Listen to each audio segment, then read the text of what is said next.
দুনিয়ার জমিনে এসেছি, চিরদিন থাকবো না, ঠিক কিনা? এ কথা আমরা সবাই বিশ্বাস করি। দুনিয়ার জমিনে আসছি, চিরদিন থাকবো না।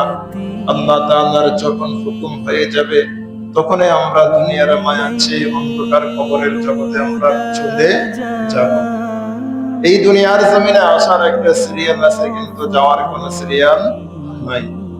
এবং দুনিয়ার জমিন থেকে আল্লাহ পাক মানুষকে পাঠাইছেন, এই মানুষকে জ্ঞান বুদ্ধি আকল জ্ঞান বিবেক বুদ্ধি সবকিছু দিয়েছেন কিনা? এই বিবেক অনুযায়ী মানুষ দুনিয়ার জমিনে চলাফেরা করতেছে। এই বিবেক অনুযায়ী হাসরের ময়দানে বান্দার বিচার হবে। এই বিবেককে তুমি কোন কাজে ব্যয় করেছো, কোন কাজে খরচ করেছো, এটার উপরে রোজ কিয়ামতের দিন বিচার হবে। আল্লাহ তাআলা প্রত্যেকটা বান্দা থেকে হিসাব নেবেন। যাররা যাররা পরিমাণ হিসাব দিতে হবে আল্লাহর দরবারে। কোনো কিছু অস্বীকার করা যাবে না। কিরামান কাতিবিনা ইয়ালামুনা মা তাফআলুন।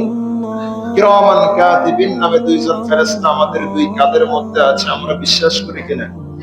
আল্লাহ পাক দুইটা সিসি ক্যামেরা দুই কাঁধের মধ্যে দিয়ে দিয়েছেন। এক যাররা পরিমাণ যদি ভালো কাজ করা হয় সেটাও দেখা হয়, এক যাররা পরিমাণ খারাপ কাজ করবে সেটাও দেখা হয়। লা ইউগাদিরু সগীরাতান ওয়ালা কাবীরাতান ইল্লা আহসাহা। মানুষ যেদিন আমলনামা হাতে পেয়ে যাবে, যাওয়ার পরে মানুষ সেদিন আফসোস করবে, হায় হায়, এটা কোন আমলনামা আমাকে দেওয়া হয়েছে, যার মধ্যে আমার একটা ছোট গুনাহও বাদ নাই, যার মধ্যে আমার একটা বড় গুনাহও বাদ নাই। আমি যা করেছি হুবহুব সব কিছু এই আমলনামার মধ্যে লেখা আছে। অতএব আমরা যা করতেছি, মা ইয়ানফিজু মিন কাওলিন ইল্লা লাদাইহি রাকীবুন আতীদ। দুইটা ঠোঁট ফাঁক হইতে দেরি, লিখতে দেরি হয় না। সুবহানাল্লাহ, আর জোরে কাম সুবহানাল্লাহ।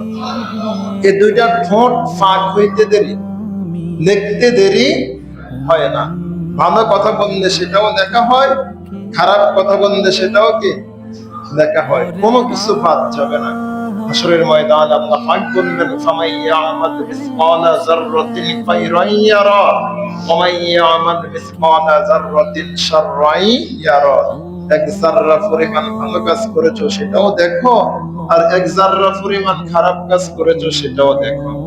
তাহলে আমাদেরকে দুইটাই দেখানো হবে।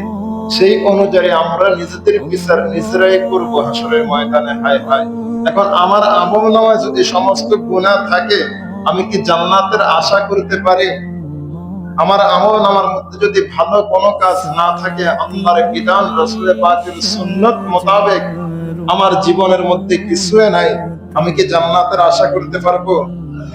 আমি জাহান্নামী। আমি কি?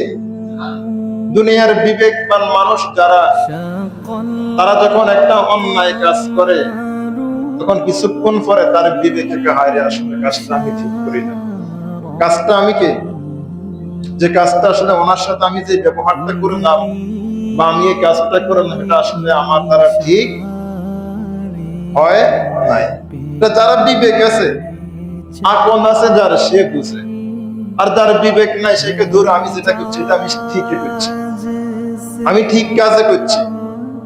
তার ওরকম ভালো মন্দ বোঝার মতো জ্ঞান নাই, সে যেটা বুঝছে সে সেটাই বলতেছে। এখন আমাদেরকে আল্লাহ পাক বিবেক দিয়েছে কিনা, আকল দিয়েছে কিনা, ভালো মন্দ চেনার মতো সেরকম জ্ঞান আমাদের আছে কিনা?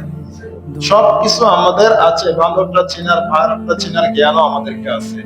আল্লাহ পাক দুনিয়াতে আমাদেরকে ছেড়ে দিয়েছেন, বান্দা হাসরের ময়দানে এই বিবেকের বিচারে আমি আল্লাহ তোমার কাছ থেকে নিব। ভালো মন্দ উভয়টা বুঝার মতো জ্ঞান আমি তোমাকে দিয়েছি, তুমি সেটা কোন কাজে খরচ করেছো, আমি সেটা তোমার কাছ থেকে বিচার করব, আমি তোমার কাছ থেকে এটার হিসাব নেব। এখন হাসরের ময়দানে গত শুক্রবারে আমরা শুনেছি জান্নাত কত সুন্দরভাবে আল্লাহ পাক সাজাইছেন, বিভিন্ন নাজ নিয়ামত। জান্নাতে একবার প্রবেশ করলে আর বাহির হইতে মানুষ চাইবে না। আজকের খুতবার মধ্যে জাহান্নাম, জান্নাতের বিপরীত জাহান্নাম আছে, আসেনি? ভালো মানুষের জন্য জান্নাত, খারাপ মানুষের জন্য জাহান্নাম। জাহান্নামী ব্যক্তিকে যখন আপনার জাহান্নামের মধ্যে দেওয়া হবে, জাহান্নাম কি আরামের জায়গা না কষ্টের জায়গা? জবান করবেন, আরামের না কষ্টের? কষ্টের জায়গা, যেখানে কষ্টের আর কোনো শেষ নাই, যেখানে মানুষ মৃত্যুবরণ করবে না। জান্নাতীরাও মৃত্যুবরণ করবে না, জাহান্নামীরাও মৃত্যুবরণ করবে না। জান্নাতীরা যখন জান্নাতের মধ্যে সমস্ত মানুষ চলে যাবে, জাহান্নামীরা যখন জাহান্নামের মধ্যে চলে যাবে, আল্লাহ পাক উভয়ের মাঝখানে একটা যন্ত্র এনে শোয়াইবেন। শোয়ানোর পরে দিয়ে আল্লাহ পাক বলবে, এটার দিকে তাকাও। বলবে, আল্লাহ এটা কি? জান্নাতীরাও প্রশ্ন করবে, জাহান্নামীরাও প্রশ্ন করবে। তখন বলবে, দেখো এটাকে আল্লাহ পাক জবাই করে দিবেন। কি করবেন? জবান করবেন, কি করবেন? জবাই করে দিবেন। এখন মানুষ বলবে, আল্লাহ এটা তুমি কি জবাই করেছ? জান্নাতীরাও প্রশ্ন করে, জাহান্নামীরাও প্রশ্ন করে।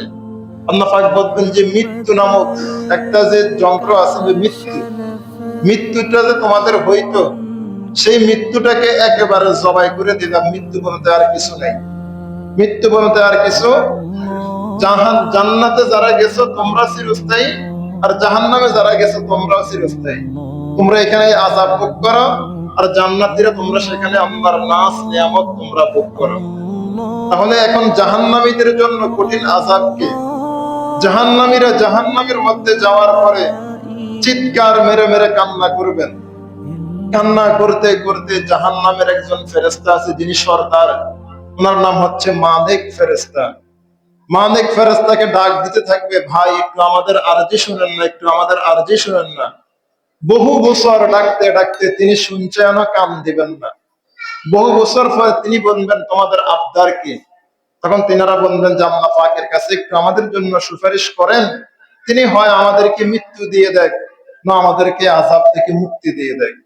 আল্লাহ পাক ধমক দিয়ে বলবেন যে তাদের সঙ্গে আমার কোনো কথা নাই, ওরা যেন আর কখনো আমাকে কোনোভাবে না ডাক দেয়, ওদের সঙ্গে আমি আল্লাহ কোনো কথা বলতে চাই না।